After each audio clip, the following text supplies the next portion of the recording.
It's kind of a shame how Western market ended up understanding China's top apps through the label of super app, a term that was never even used in China to begin with. And that one misunderstanding alone made a lot of things look very different from the way they actually are. If you go to Wikipedia, Google it, or ask AI, this is the definition of a super app. It's an everything app which comes with communication, payments, e-commerce, and more. And of course, WeChat will pop up, the so-called gold standard of super apps. This idea is often followed by a question: why can't the West build one? I'd be like, how about if we just copy WeChat? It sounds like a big promising discussion, but the logic is off right from the start. What I want to share today is how Western companies, large or small, can use the real logic behind the super app idea, not the myth here, and why the rise of AI makes it even more urgent to act now. But first, why the current interpretation of the super app is honestly missing the point. Not only a so-called super app described as having everything, it's also defined as a platform for hosting mini apps. That sure sounds super, but that shouldn't be the criterion for a super app. That's just WeChat. Even more, WeChat itself is not an everything app. China's app market is brutally competitive. To call any single app everything is not just misleading, it's a paradox. More importantly, here's what really needs to be said today. WeChat's emergence and evolution took place under very unique conditions. A massive population, one common language, and a unified policy and political environment. This is a global anomaly, and it cannot simply be replicated in markets that are already past their early digital phase. And this is where the flawed logic begins. Taking the features of an anomaly and reverse engineering them into a definition of super app, then questioning why the West can build one, that logic just doesn't hold. So where should we look instead? China's digital landscape is an ecosystem of both vertical players and brand-driven ones. Some dominate specific industries, integrating multiple services within a single field. Like DP in the food and entertainment sector, think of it as a combination of Google Maps restaurant features, Yelp, TripAdvisor, and OpenTable, all in one. From discovery to decision to transaction, it covers a full range of B2C and B2B service around dining and going out. Others build their own ecosystem around their brands. Like Xiaomi, roughly the Western equivalent of Philips, it has built a loyal customer base by fostering a strong sense of community through its apps. And that loyalty is on another level, strong enough to help them break into a whole new industry. It's now a consumer electronic brand that's building and selling its own cars like hotcakes. And here's the real common ground behind those super apps, not the old, misguided everything idea we started with. A game-changing user decision-making process in that context, combined with a content pool that triggers user demand. To achieve that, they usually end up with a lot of features. Eventually, that will lead to not just massive users, but a sticky user base with high retention. Dominant coverage within its domain, last but not least, of course, tremendous revenue power. It should be clear by now that when we talk about defining super apps as a concept that should be replicable across different markets, what really matters is the underlying product strategy, not those individual features that result from it. Instead of looking deeper into this logic, many choose the easy way out, saying China could build super-ish apps only because people there don't care about their privacy, and that became the perfect way to shrug it off, as if violating privacy were somehow a requirement for building a super app. Drop that bias and you see how Western companies could take advantage of this product strategy. Let's start with an American super-ish product you probably never thought of that way. In the sense of the super apps I have defined here, it also goes deep into a vertical field, nothing to do with the so-called everything idea. Compared with others in the same categories, its feature set would look almost excessive by traditional digital standard. It has got over 1 billion users and holds a dominant presence in this market. And of course, that comes with tremendous revenue power. That product is LinkedIn, a product I see as halfway there kind of by accident. Even though it started as something totally different, today LinkedIn is a job board deeply integrated into a professional identity network. We all know how it works. Like many job platforms, people come here to look for openings, build a profile, and apply, either for free or by unlocking premium features. Recruiters, on the other side, post jobs, collect applicants, screen them, and make their pick. What really put LinkedIn ahead was this: the profile. It became the anchor of a rich content ecosystem, the kind of thing many Chinese super apps are doubling down on. The content environment it built, post, endorsement, learning modules, enable users to build credibility beyond what they could claim on a resume. And over time, it became the place where recruiters see a fuller, more authentic pictures of a candidate. And it's not just recruiters, the way we connect on LinkedIn runs on that same profile. Over time, that profile became LinkedIn's login. That's what a game-changing user decision-making process looked like.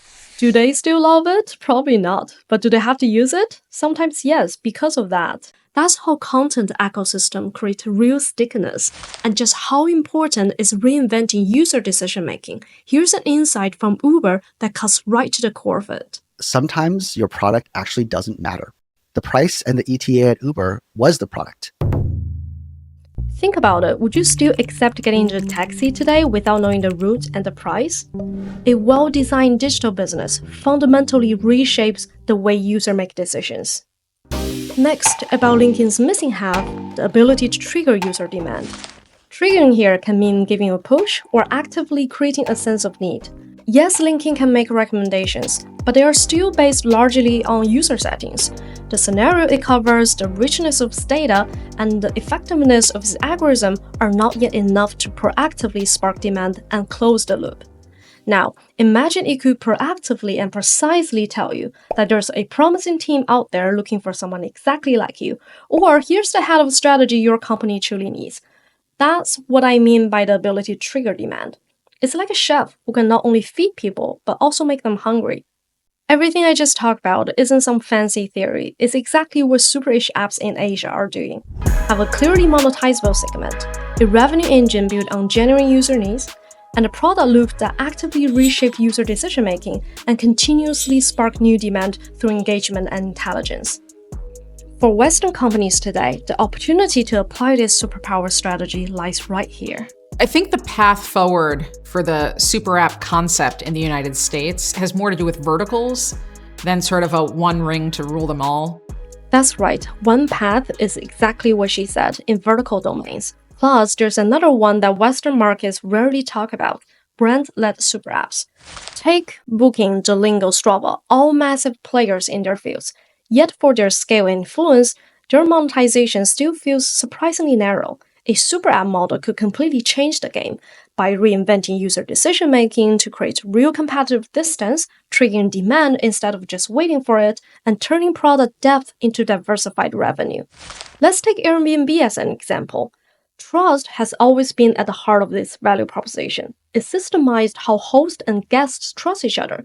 Instead of picking listings by photos or price, users now choose from verified homes, guided by reviews and credibility. That shift in decision-making, of course, in this home-sharing market, more than just UX or product mechanics, was that truly set Airbnb apart from platforms like Couchsurfing. But it wasn't an unbreakable moat. When Booking.com realized the potential there, it moved fast, started listing homes and apartments, and now, in some markets, it's already catching up. Then Airbnb made a move that I think was long overdue, building an extensible platform that's not limited to homes. Beyond its core housing service, it now offers categories like experience, dining, and other location-based service. Imagine this, you travel to Copenhagen. The platform knows how long you're staying, your past travel behavior, and other relevant opt-in data. Then it pushes you an offer, a floating sauna by the harbor, steam rising into the falling snow. And you like it. That's not a coincidence, that's triggering demand. That's the decision trigger loop in action, the thing that makes a product truly super. Now I do wonder, maybe someone from Airbnb can tell me this. Isn't the conversion across that loop still feel pretty low and the overall progress slower than expected? Because from the way the product is laid out, it still feels like it stumbled into this logic rather than being intentionally built to support a broader, more diversified set of revenue streams. And with its current interface and product structure, a major redesign will be necessary to really support the kind of user experience a super app calls for. And here's the game, whether it's Airbnb, Booking, or any other players in that sector, whoever figures this out first wins the race. Then there are the brands like Lululemon, Philips, Lego, brands with massive trusted consumer base that still haven't turned their brand communities into real sales power. And unlike the vertical side, brand-led super apps start from something else, the brand's own identity and its commercial logic. Take two simple examples. Nike is a lifestyle-driven consumer brand with short, impulsive-friendly purchase cycles. IKEA is a durable goods brand with long, high-involvement decision path. Naturally, what a super app means for each of them would look completely different. For Nike, a super app will start with seed users, sneakerheads, gym regulars, lifestyle creators, with those subcultures evolving into distinct communities. Let resonance pull users towards purchase. For IKEA, a super app will start from its richness of modular mix-and-match product universe and build a content ecosystem through user-generated content.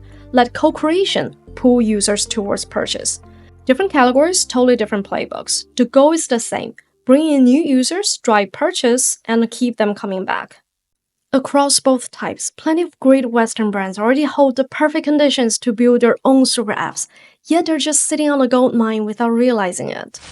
Finally, look, we have AI now. Why should companies still go through all that just to make more profit? The truth is, when everyone's using AI to collect market data, optimize workflows, and automate operations, the competitive gap it creates will inevitably shrink. Sooner or later, companies will converge towards a new Nash equilibrium. What can really set your company apart in this AI-powered world is proprietary data. Not the kind that dies on the dashboard or gets lost in a large language model, but the kind that grows business values while actively improving the user experience. Products that, like super apps, capture more of their user journey are the ones capable of creating proprietary data that truly counts.